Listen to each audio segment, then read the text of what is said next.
জানিস তোরা, তানহার মা তানহাকে ডাল রান্না করতে দিয়েছে। তানহা ডালটা পুড়িয়ে ফেলেছে। কি রে তানহা, কি করে পুড়লো তোর 1 কিলো ডাল? একেই বর্ষাকাল, তার উপরে আবার টিনের চাল, তার নিচে বসে রাঁধছিলাম 1 কিলো ডাল।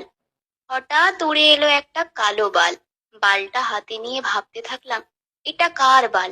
এটা কি রুমির বাল? না, রুমির এখন যৌবন কাল, তার হবে কালো কুচকুচে বাল। তবে এটা কার বাল?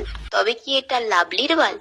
না, লাভলির এখন মাসিক কাল, তার হবে রক্ত মাখা বাল। তবে এটা কার বাল? তবে কি এটা মিষ্টুর বাল? না, মিষ্টুর এখন বয়সকাল, মিষ্টুর হবে সাদা সাদা বাল। তবে এটা কার বাল? তবে কি এটা রুমির বাল? হ্যাঁ, রুমির এখন যৌবন কাল, তারই হবে কালো কুচকুচে বাল। এটা ভাবতে ভাবতে পুড়ে গেল আমার 1 কিলো ডাল।